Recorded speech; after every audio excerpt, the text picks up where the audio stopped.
नमस्कार and welcome to my YouTube channel talks with Deepak Singh. स्वागत है आपका हमारे इस नए चैनल पर जिसका नाम है टॉक्स विद दीपक सिंह। बच्चों, आज हम वर्ग 12 से दिगंत भाग 2 की पहली चैप्टर बातचीत, जिसके रचनाकार हैं बालकृष्ण भट्ट, पढ़ने जा रहे हैं। इस चैप्टर को बड़े ही ध्यान से पढ़िएगा और इस चैप्टर को पढ़ने से पहले आप ये जान लें कि बालकृष्ण भट्ट, जिनका जन्म 23 जून 1844 को हुआ था और इनकी मृत्यु 20 जुलाई 1914 ईस्वी में हुई थी, ये भारतेंदु युग के कवि थे और ये बहुत ही जाने माने निबंधकार, लेखक, रचनाकार थे। तो आइए बच्चों, पढ़ते हैं बालकृष्ण भट्ट की पहली चैप्टर जिसका नाम है बातचीत। कहते हैं, इसे तो सभी स्वीकार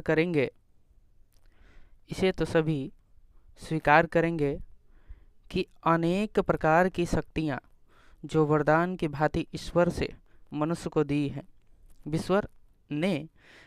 दी हैं, उनमें वाक शक्ति भी एक है। यदि मनुष्य की और इंद्रियां अपनी अपनी शक्तियों में अविकल रहती और वाक शक्ति मनुष्य में न होती, तो हम नहीं जानते कि इस गूंगी सृष्टि का क्या हाल होता। कहने का अर्थ यह है कि ईश्वर ने सभी को हर चीज़ दी है, 2 आँख, 2 कान, नाक, दांत, शरीर, सब चीज़ दिए हैं, लेकिन जो वाक शक्ति, जो बोलने की शक्ति है, वो केवल और केवल मनुष्य को मिली है। तो कहने का इनका अर्थ यह है कि अगर वाक शक्ति ना होती तो पूरी दुनिया जो है गूंगी प्रतीत होती, पूरी दुनिया गूंगी होती। और बोलते हैं सब लोग लुंज पुंज से हो जाते, कोने में बैठा दिए गए होते, और जो कुछ सुख दुख का भाव हम अपनी दूसरी इंद्रियों के द्वारा करते हैं, उस अवाक होने का कारण आपस में एक दूसरे से कुछ न कह सुन सकते। कहने का अर्थ है कि अगर हमारे पास आवाज़ ना होता, अगर हमारे पास वाक शक्ति नहीं होती, हम बोल नहीं सकते, बातचीत ना कर सकते, तो हम अपनी भावनाओं को, मनोभाव को किसी से व्यक्त ना कर सकते। इस वाक शक्ति के अनेक फायदे हैं। कहते हैं इस वाक शक्ति के अनेक फायदे में स्पीच, वक्तृता और बातचीत दोनों है। दोस्तों, स्पीच और बातचीत में बहुत बड़ी अंतर होती है, बहुत बड़ी फ़र्क होती है। स्पीच उसे कहते हैं जो हम लोग एक बहुत ही सिस्टमेटिकली एक चीज़ बनाते हैं, उसमें हर चीज़ लिखा होता है, किसको क्या बोलना है, क्या नहीं बोलना है। और बातचीत उसे कहते हैं जो हम आपस में बैठकर बातचीत किया करते हैं। तो दोनों में बहुत अंतर है, किंतु स्पीच से बातचीत का ढंग ही निराला है। स्पीच का बातचीत जो होता है बिल्कुल अलग तरीके से। बातचीत में वक्ता को नाज नखरा जाहिर करने का मौका नहीं दिया जाता। वह बड़े अंदाज से गिन गिन कर पाँव रखता हुआ पुलपिट पर जा खड़ा हो और पुण्यावाहन या नांदी पाठ की भांति घड़ियों तक साहबान, मजलिस चेयरमैन, लेडीज एंड जेंटलमैन की बहुत सी स्तुति करावे और तब किसी तरह वक्तृता का आरंभ करे। तो स्पीच के बारे में ये कहना चाहते हैं। इनका अर्थ यह है कि स्पीच जब हम देने जाते हैं तो किसी व्यक्ति विशेष की पहले प्रशंसा करते हैं। अगर किसी को बुलाना है तो हम बोलते हैं कि अब आपके सामने प्रस्तुत होने जा रहे हैं बहुत ही दयालु, दयावान। उसके आगे हम लोग बहुत सारा चीज़ लगाते हैं, फिर उनको लेकर आते हैं, लेडीज एंड जेंटलमैन बोलते हैं। जहाँ कोई मर्म और या नोक की चुटिल बात वक्ता महाशय के मुख से निकली कि ताली ध्वनि से कमरा गूंज उठा। स्पीच के बारे में बता रहे हैं कि कुछ बीच में ऐसी बातें भी बोली जाती हैं जिससे जो सुनने वाले श्रोता हैं उनकी तालियों की गड़गड़ाहट हो जाए। इसलिए वक्ता को खाम ख्वाह ढूंढकर कोई ऐसा मौका अपनी वक्तृता मिलाना ही पड़ता है जिसे करतल ध्वनि अवश्य हो। इसलिए स्पीच देते समय कुछ ऐसी ऐसी वाणी बोली जाती है, कुछ ऐसे शब्द बोले जाते हैं जो मनोरथ हो, जिससे लोगों को भाव प्रकट हो और लोग ताली के द्वारा उस भाव को प्रकट करते हैं। वहीं हमारी कहते हैं कि वहीं हमारी साधारण बातचीत का कुछ ऐसा घरेलू ढंग है कि उसमें न करतल ध्वनि का कोई मौका है, न लोगों को कह कहे उड़ाने की कोई बात नहीं रहती है। हम दो आदमी प्रेम पूर्वक संलाप कर रहे हैं। लेकिन वहीं बातचीत के बारे में कहते हैं कि बातचीत में ये करकल ध्वनियाँ नहीं होती हैं, ये तालियों की गड़गड़ाहट नहीं होती हैं। दो व्यक्ति आपस में प्रेम पूर्वक अपने मनोभाव को व्यक्त करते हैं। कोई चुटीली बात आ गई तो हंस पड़े। मुस्कुराहट से होठों का केवल फड़क उठना ही इस हंसी की अंतिम सीमा है। स्पीच का उद्देश्य सुनने वालों के मन में जोश उत्साह पैदा कर देता है। तो स्पीच के बारे में बोल रहे हैं कि स्पीच का उद्देश्य सुनने वालों के मन में, यहाँ से आपका ऑब्जेक्टिव प्रश्न आ सकता है बच्चों, स्पीच का उद्देश्य सुनने वालों के मन में जोश और उत्साह पैदा कर देना है। घरेलू बातचीत मन रमाने का ढंग है। घरेलू बातचीत क्या है? तो घरेलू बातचीत मन रमाने का ढंग है। कहते हैं उसमें स्पीच की वह संजीदगी बेकदर हो धक्के खाती फिरती है। जहाँ अगला पैराग्राफ में बोलते हैं, जहाँ आदमी अपनी ज़िंदगी मज़ेदार बनाने के लिए खाने पीने चलने फिरने आदि की ज़रूरत है, वहाँ बातचीत की भी उसको अत्यंत आवश्यकता है।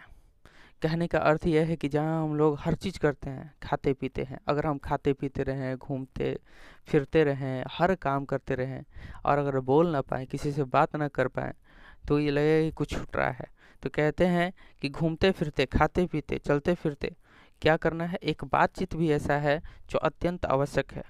जो कुछ मवाद या धुआं जमा रहता है, यानी मन में जो कुछ हमारे बसा होता है, वह बातचीत के जरिए भाप बनकर बाहर निकल पड़ता है। चित्त हल्का और स्वच्छ हो परम आनंद में मग्न हो जाता है। तो बोलते हैं, यहाँ से प्रश्न उठता है कि बातचीत से क्या होता है? तो चित्त हल्का और स्वच्छ होता है, परम आनंदित हो जाता है। बातचीत का भी एक खास तरह का मज़ा होता है। जिसको बातचीत करने की लत पड़ जाती है, वे इसके पीछे खाना पीना भी छोड़ बैठते हैं। तो ये बात तो सच्ची है दोस्तों, कि जिसको बातचीत करने की लत लग जाए, जो बातचीत करे बिना ना रह पाए, उसको देखोगे कि जब बातचीत करने लगेगा ना, तो खाना पीना भी भूल जाता है। अपना बड़ा हर्ज कर देना उन्हें पसंद आता है, पर वे बातचीत का मज़ा नहीं खोना चाहते। ये बात सही है। रॉबिन्स क्रूसो, अब यहाँ एक बच्चों नाम आया है रॉबिन्स क्रूसो। रॉबिन क्रूसो का किस्सा बहुधा लोगों ने पढ़ा होगा, जिसे 16 वर्ष तक मनुष्य मुख देखने को भी नहीं मिला। कुत्ता बिल्ली आदि जानवरों के बीच मेरा 16 वर्ष के उपरांत उसने एक व्यक्ति का नाम सुना। जिस व्यक्ति का नाम क्या था? फ्राइडे। तो आपका प्रश्न बनेगा कि रॉबिन्स क्रूसो कितने वर्षों तक मनुष्यों का आवाज़ भी नहीं सुने थे? तो 16 वर्षों तक बच्चों। और उनसे पहली मुलाकात 16 वर्षों के बाद जो पहली आवाज़ सुनते हैं मनुष्य के, वो किसका सुनते हैं? तो फ्राइडे की। यद्यपि उसने अपनी जंगली बोली में कहा था, पर आगे देखते हैं, पर रॉबिन्स को ऐसा आनंद हुआ मानो उसने नए सिरे से फिर से आदमी का चोला पाया। रॉबिन्स क्रूसो जो थे, वो 16 वर्ष के बाद, आप सोचो दोस्तों कि 16 वर्ष तक जिसने मनुष्य का आवाज़ नहीं सुना है, मनुष्य को देखा तक नहीं था, केवल कुत्ते बिल्ली जानवरों में रहा, 16 वर्षों के बाद जब उसने मनुष्य की आवाज़ सुनी होगी तो कितना आनंद आया होगा। तो बोलते हैं कि ऐसा लगता है, उनको प्रतीत हुआ रॉबिन्स क्रूसो को कि 16 वर्ष के बाद उन्होंने फिर से नया जीवन पाया, मनुष्य का चोला पाया, मनुष्य का शरीर पाया।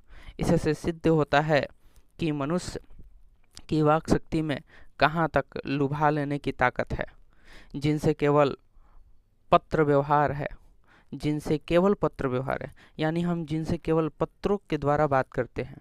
आजकल के युग में कहा जाए तो जिनसे हम लोग जैसे व्हाट्सएप से बात किया करते हैं, तो जिनसे केवल पत्रों से व्यवहार होता है, पत्रों से बातचीत किया जाता है, कभी एक बार भी साक्षात्कार नहीं हुआ, जिनसे कभी एक बार भी मुलाकात नहीं हुआ, उन्हें अपने प्रेमी से बात करने की कितनी लालसा रहती है, तो उनसे मिलने की कितनी लालसा आती है। ऐसे समझिए जैसे किसी लड़के और लड़की की बात होती है, तो अगर वो लोग केवल व्हाट्सएप के द्वारा बात कर रहे हैं तो उनको मिलने की कितनी लालसा होगी, उनकी आवाज़ सुनने की कितनी लालसा होगी। अपना आभ्यंतरी भाव दूसरे पर प्रकट करना और उसका आशय आप ग्रहण कर लेना शब्दों के ही द्वारा हो सकता है। सच है, यह बात सच है। जब तक मनुष्य बोलता नहीं तब तक उसका गुण और दोष प्रकट नहीं होता। यह बात सत्य है दोस्तों कि जब तक हम किसी के पास बोलेंगे नहीं तब तक ना हमारा गुण ना हमारा दोष उसके समक्ष प्रकट होगा। आप ऐसे सोचो जैसे कोई आपके घर में आया और कुछ बात बोल रहा है, तो आपके जो गार्जियन हैं, जो दादा दादी हैं या जो माता पिता हैं, वो बोलते हैं कि बोलिए से ना बुझा गेल ह कि कितना पढ़ल लिखल बा। तो ये गुण और दोष, ये जो बातें हैं, उसके बात से ही पता चल जाता है। बेन जॉनसन इस बातचीत की सीमा को 2 से लेकर बेन जॉनसन का यह कहना है कि बोलने से ही मनुष्य के रूप का साक्षात्कार होता है। यह बात भी सही है। जब तक कोई आपके समक्ष बोलेगा नहीं तब तक उसके आचरण आपको नहीं दिखेंगे। बोली से आचरण का भी पता चलता है, बहुत ही उचित जान पड़ता है। और यह बात सत्य है कि जब कोई अच्छा से आपसे बात करेगा तो उसका व्यवहार आपको खुद प्रतीत होगा कि अच्छा है। जो बुरे से बात करेगा आप खुद समझ जाओगे कि उसका व्यवहार कैसा है। अगले पैराग्राफ में आते हैं। कहते हैं कि इस बातचीत की सीमा 2 से लेकर वहाँ तक रखी जा सकती है जहाँ तक उनकी जमात मीटिंग या सभा न समझ ली जाए। ठीक है, बातचीत 2 व्यक्ति में भी होता है, 2 से 3 में भी होता है, या उससे अधिक में भी होता है। एडिशन, यहाँ 2-3 नाम दोस्तों आया है।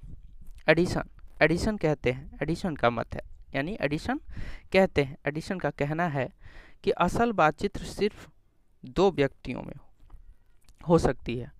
जो रियलिटी होती है वो 2 व्यक्ति ही आपस में बातचीत करते हैं। 2 व्यक्ति ही आपस में बातचीत करके रियल बातचीत करते हैं, यानी अपने मन की जो भाव होती है वो स्पष्ट रूप से 2 व्यक्ति के अगर बीच में बात हो रहा है तो एक दूसरे से कहता है, दूसरा पहले से कहता है। जिसका तात्पर्य यह हुआ कि जब 2 आदमी होते हैं तभी अपना दिल एक दूसरे के सामने खोलते हैं। इसका अर्थ यही हुआ कि दिल की बात जो होती है 2 व्यक्तियों के बीच ही होती है। और जैसे ही तीसरा हुआ, यानी जैसे ही तीसरा व्यक्ति आता है, जब 3 हुए तब वह 2 की बात कोसों दूर चलेगी। जैसे ही 2 से 3 होते हैं तो बात बदल दिया जाता है। ठीक है, कहा भी है कि 6 कानों में पड़ी बात खुल जाती है। दूसरे यह कि तीसरे आदमी के आ जाते ही या तो वे दोनों अपनी बातचीत निरस्त हो बैठते हैं या उसे निपट मूर्ख अज्ञानी समझ बनाने लगते हैं। तो आदमी क्या करता है कि बात को चेंज कर देता है। 2 आदमी आपस में बात कर रहा है, जैसे ही तीसरा व्यक्ति दिखता है उसकी ओर आते हुए, वैसे ही वो दूसरा बात स्टार्ट कर देगा। ठीक है, वैसे ही वो बात पलट देगा और दूसरा बात बोलने लगता है कि ना देख लो वो उनका से बैठ हो कुछ बातें होने लगती हैं। जैसे गर्म दूध, देखिए बच्चों अगले पैराग्राफ में एग्जाम्पल दिया गया है कि जैसे गर्म दूध और ठंडे पानी के 2 बर्तन पास पास साट के रखे जाएं तो एक का असर दूसरे में पहुंच जाता है। ठीक है, जैसे एक ही जगह गर्म दूध रखा गया है और उसी के बगल में ठंडा पानी रखा गया है, तो जो पानी हो वो गर्म हो जाता है और जो दूध है वो धीरे धीरे ठंडा पड़ जाता है, यानी कि एक दूसरे से वो मिल जाते हैं।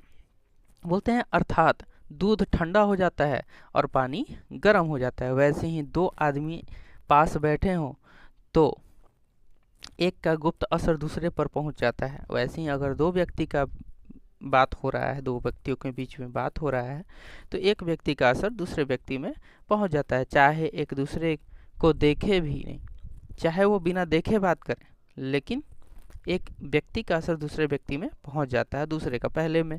तब बोलने को कौन कहे, एक के शरीर की विद्युत दूसरे में प्रवेश करने लगती है। जब पास बैठने का इतना असर होता है तब बातचीत में कितना अधिक असर होगा।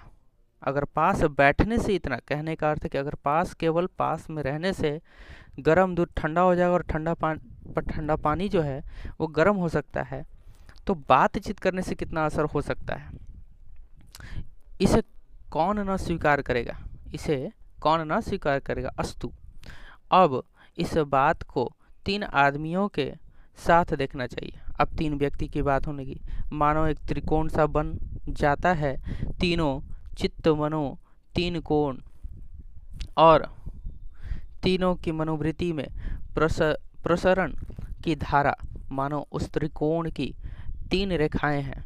चुप गुपचुप असर तो उन तीनों में परस्पर होती है। ठीक है, अब 2 से 3 व्यक्ति हुए, तीनों में बात होने लगी और तीनों पे असर होना स्टार्ट हो जाता है एक दूसरे का। जो बातचीत 3 में की गई वह मानो अनूठी में नग सी जड़ जाती है।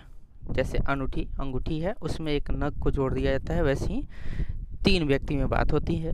उपरांत जब 4 आदमी हुए, अब देखिए बच्चों, अब बोलते हैं कि अब जब अगर 4 आदमी में बात होती है, उपरांत जब 4 आदमी हुए तो बेतकल्लुफी को बिल्कुल स्थान नहीं रहता, खुल के बातें न होंगी। अब जब 4 आदमी हो जाते हैं तो हंसी मजाक, हंसी ठिठोली होने लगती है, बेफजूल की बातें होने लगती है। जो कुछ बातचीत की जाएगी वह फॉर्मेलिटी, गौरव और संजीदगी के लक्ष्य में सनी हुई होगी। 4 से अधिक की बातचीत तो केवल राम रमौवल कहलाएगी। राम रमौवल का मतलब हंसी ठिठोली, अनचाही बात, उसको बोलते हैं राम रमौवल, केवल राम रमौवल। उसे हम क्या करेंगे, उसे हम संलाप नहीं कह सकते। उसे हम क्या नहीं कर सकते, संलाप। यहाँ से आपका क्वेश्चन उठता है बच्चों कि अगर 3 से अधिक, यानी कि अगर 4 व्यक्तियों में बातचीत होती है, उसे हम क्या नहीं कह सकते हैं, तो संलाप नहीं कर सकते हैं। इस बातचीत के अनेक भेद हैं, इस बातचीत के अनेक अभेद बताते हैं। 2 बुढ़ों में बातचीत प्रायः जमाने की शिकायत पर हुआ करती है। अगर 2 बुजुर्ग लोग बैठे हैं, 2 बूढ़े लोग बैठे हैं, तो बूढ़े बुजुर्ग बैठे हैं, तो वो लोग जमाने की शिकायत करते हैं। क्या कहते हैं कि हमारे ज़माने में तो ऐसा नहीं हुआ करता था, हमारे ज़माने में वैसा हुआ करता था, आज के ज़माने में ऐसा हुआ करता है। जैसे कोई अगर बाइक से जा रहा है तो बोलेंगे कि देख लो अभी जवानी बा, अब बिना बाइक के ही कहीं चलबे ना करिए। ऐसे बोला जाता है कि बिना बाइक के कहीं चलेंगे ही नहीं। हम लोग पैदल चले जाते हैं, हम लोग पैदल यहाँ से कहाँ कहाँ चले जाते थे, 20-20 मील दूर चले जाते थे, ऐसा बोलते थे। वे बाबा आदम के समय की ऐसी दास्तान शुरू करते हैं जिसमें 4 सच तो 10 झूठ। कहने का अर्थ है कि वे लोग बोलते हैं कि हमारे ज़माने में ऐसा नहीं था, तो उसमें 4 सच होता था तो 10 झूठ हुआ करता था। एक बार उनकी बातचीत का घोड़ा छूट जाना चाहिए, एक बार उन लोगों में बातचीत छिड़ जाना चाहिए। पहरों बीत जाने पर भी अंत न होगा, यानी कि पहर के पहर बीत जाएंगे, दोपहर से शाम हो जाएगा, लेकिन बात का अंत नहीं होगा। प्रायः अंग्रेजी राज्य, प्रदेश और पुराने समय के रीत नीति के अनुमोदन और इस समय के सब भांति लायक नौजवान की निंदा उनकी बातचीत का मुख्य प्रकरण होगा। कहने का अर्थ है कि जब दो बुजुर्ग या 2 से अधिक बुजुर्ग बैठते हैं तो उन लोगों में केवल जमाने की शिकायत होती है। पढ़े लिखे हुए के लिए शेक्सपियर, मिल्टन, मिल और स्पेंसर जीभ पर नाचा करेंगी। यानी जो पढ़े लिखे बुजुर्ग होंगे उनकी बातों में शेक्सपियर दिखेंगे, मिल्टन दिखेंगे, स्पेंसर दिखेंगे। ये उनकी जुबान पर रहेंगी। अपनी लियाकत के नशे में चूर हम चुनी दिगरे नेस्त अक्खड़पन की चर्चा छेड़ेंगे। दो हम सहेलियों की बातचीत का कुछ जायका ही निराला है। बोलते हैं कि दो सहेली में अगर बातचीत होता है तो उनकी बात अलग है। रस का समुद्र मानो उमड़ा चला आ रहा, और दो सहेली जब बात करती हैं तो लगता है जैसे केवल हंसी ठिठोली वाली बात हो रही है। इसका पूरा स्वाद उन्हीं से पूछना चाहिए जिन ऐसों की रस बनी बात सुनने की कभी भाग्य लड़ा है। कभी ऐसा मौका मिला है तो दो सहेलियों की बात पूछिए। दो बूढ़ियों की बातचीत। अब यहाँ देखिए अगले पैराग्राफ में दोस्तों, दो बूढ़ियों की बातचीत का मुख्य प्रकरण क्या है? बहू बेटी वाली हुई तो अपनी बहुओं या बेटों का गिला शिकवा होगा। दो बूढ़े महिलाएं अगर बैठी हैं तो दोनों में किसकी बात होती है? तो बहू की शिकायत, बेटी की शिकायत, या वे बिरादराने का कोई ऐसा रसरा छेड़ बैठेंगी कि बात करते करते अंत में खोड़े दांत निकाल लड़ने लगेंगी। फिर बात अपनी अपनी करने लगेंगी कि हमारा ऐसे है तो हमारा वैसे है, और फिर एक दूसरे से लड़ पड़ेंगी। लड़कों की बातचीत, जहाँ लड़कों का सवाल है, लड़कों की बातचीत। खिलाड़ी हुए तो, अगर खेल के मैदान में हुए खिलाड़ी की बात हो रही है तो अपनी अपनी तारीफ करने के बाद वे कोई सलाह गांठेंगे जिससे उनको अपनी शैतानी जाहिर करने का पूरा मौका मिले। ठीक है, अपनी बात कहेंगे कि हम जब खेलते थे तो ऐसे खेलते थे। ठीक है। स्कूल में लड़कों की बातचीत, अगर स्कूल की बात की जाए तो स्कूल में लड़कों की बातचीत का उद्देश्य अपने उस्ताद की शिकायत या तारीफ या अपने सहपाठियों में किसी के गुण अवगुण का कथोपकथन, यानी कि अपने जो सहपाठी हैं या फिर जो मॉनिटर जिसको कहते हैं या फिर दूसरे कक्षा के जो बच्चे हैं उनकी या तो गुण की बात करेंगे या अवगुण की बात करेंगे। पढ़ने में कोई लड़का तेज हुआ, अगर कोई लड़का पढ़ने में तेज है तो कभी अपने सामने दूसरे को कुछ ना गिनेगा। ये बात तो सत्य है कि अगर कोई लड़का पढ़ने में तेज है तो अपने आगे किसी को नहीं लगाएगा।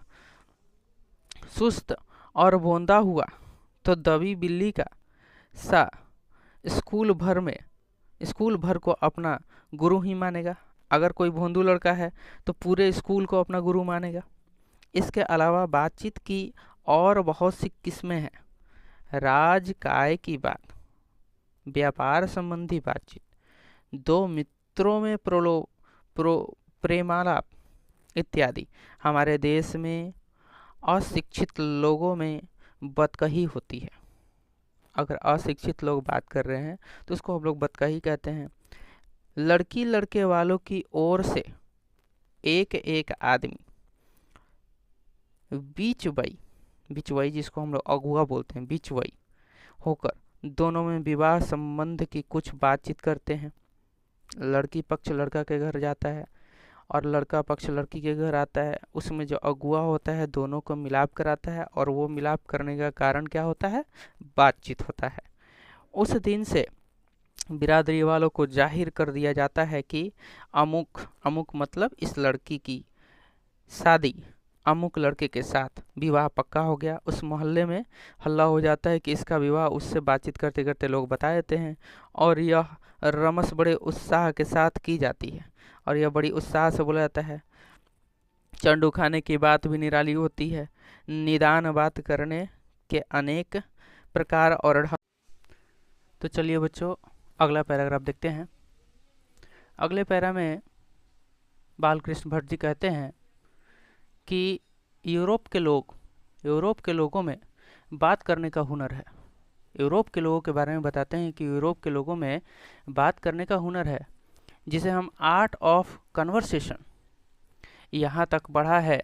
यहाँ आर्ट ऑफ कन्वर्सेशन, तो सवाल आपका पूछेगा कि आर्ट ऑफ कन्वर्सेशन किसका सबसे अच्छा है? तो यूरोप के लोगों का। यहाँ तक पढ़ा है कि स्पीच और लेख दोनों इसे नहीं पाते, दोनों इसे नहीं पाते, यानी इसके जैसा ना स्पीच कोई दे सकता है यूरोप के लोगों के जैसा, और ना ही इनके जैसा कोई लेख लिख पाता है।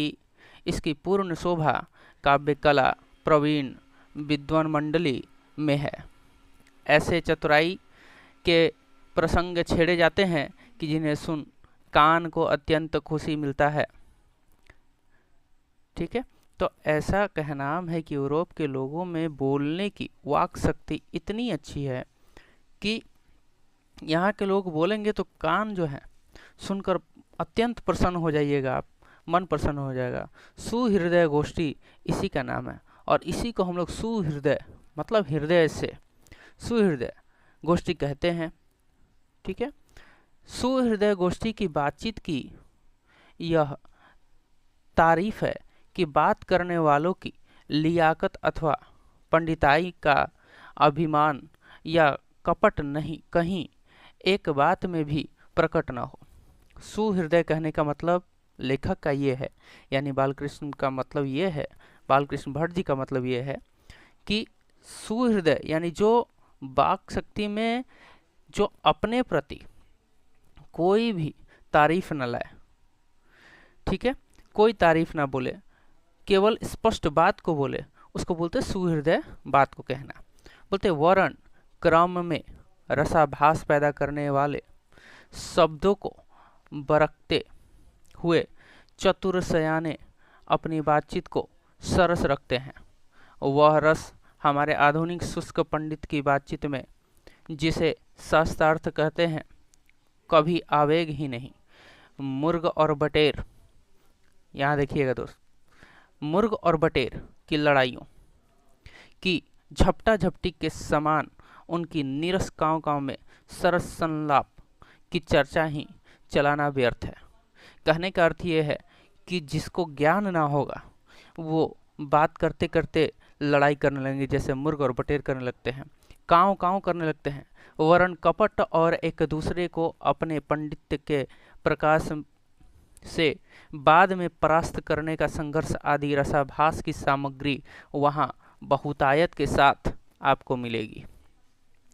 तो वहाँ पर जो मुर्ग और बटेर की तरह लड़ते हैं जो लोग, वहाँ पर आपको शास्त्रार्थ मिलेगा कि हम अच्छे हैं तो अगला बोलेगा कि हम अच्छे हैं।